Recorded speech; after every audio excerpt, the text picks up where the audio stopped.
ಶ್ರೀ ಗುರುಭ್ಯೋ ನಮಃ. ಶ್ರೀಮತೆ ರಾಮಾನುಜಾಚಾರ್ಯಾಯ ನಮಃ. ವೀಕ್ಷಕ ಸ್ನೇಹಿತರಲ್ಲಿ ಪ್ರಾತಃ ಕಾಲದ ನಮನಗಳನ್ನು ಸಲ್ಲಿಸುತ್ತಾ ನೋಡಿ, ಮಾಸ ಭವಿಷ್ಯದಲ್ಲಿ ಮಿಥುನ ರಾಶಿಯವರಿಗೆ ಆಲೇ ಸಣ್ಣ ಪುಟ್ಟ ಕ್ಲೂ ಕೊಡ್ತಲೇ ಇದೆ. ಕುಜಗ್ರಹ ಬಂದು ಕುಂತ್ಕೊಂಡ ಮೇಲೆ ಆರೋಗ್ಯದಲ್ಲಿ ದುಷ್ಪರಿಣಾಮಗಳು ಬಿದ್ದಿದೆ. ಒಂದು ದಿನಕ್ಕೆ ಇದ್ದಂತಹ ಆರೋಗ್ಯ ಮತ್ತೊಂದು ದಿನದಲ್ಲಿಲ್ಲ. ಯಾವಾಗಲೂ ಸಹ ತಲೆನೋವು ಬರ್ತಾ ಇದೆ, ದೇಹದಲ್ಲಿ ಆಯಾಸದ ವಾತಾವರಣ ಬರ್ತಾ ಇದೆ, ಜ್ವರ ಶೀತ ನೆಗಡಿಗಳಿಂದ ಕೂಡಿರುವಂತಹ ವಾತಾವರಣಗಳು ಬಂದಿದೆ. ಏನನ್ನು ಮಾಡೋಕ್ಕೋದ್ರೂ ಸಹ ಕೆಲಸ ಕಾರ್ಯಗಳು ಭಾಳ ಹಿನ್ನಡೆಗೆ ಬರ್ತಾ ಇದೆ. ಪ್ರಯತ್ನಿಸಿದ ಕೆಲಸಗಳೆಲ್ಲವೂ ಸಹ ಅಲ್ಪ ಮಟ್ಟದ ಪ್ರಮಾಣವನ್ನು ಮಾತ್ರ ಕೊಡ್ತಾ ಇದೆ. ಸಂಪೂರ್ಣವಾದಂಥ ಪ್ರಮಾಣದಲ್ಲಿ ಅನುಕೂಲಗಳು ಆಗ್ತಾ ಇಲ್ಲ. ಇದೆಲ್ಲವೂ ಸಹ ಕುಜನ ದೋಷದಿಂದ ಬರ್ತಾ ಇದೆ.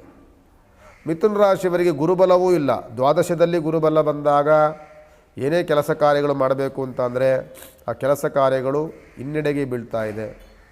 ಆ ಕೆಲಸ ಕಾರ್ಯಗಳಲ್ಲಿ ಸಫಲತೆ ಆಗ್ತಾ ಇಲ್ಲ.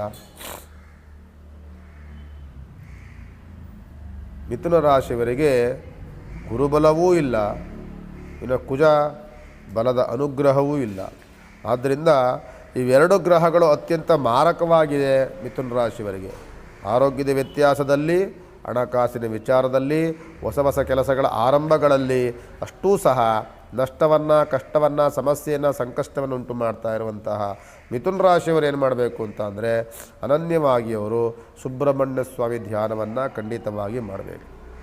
ತತ್ಪುರುಷಾಯ ವಿದ್ಮಹೆ ದೇವಸೇನಾಯ ಧೀಮಹಿ ತನ್ನೋ ಸುಬ್ರಹ್ಮಣ್ಯ ಪ್ರಚೋದಯಾತು. ಈ ಶ್ಲೋಕವನ್ನು ಯಾವಾಗಲೂ ಹೇಳ್ಕೊಳ್ಬೇಕಾಗ್ತದೆ.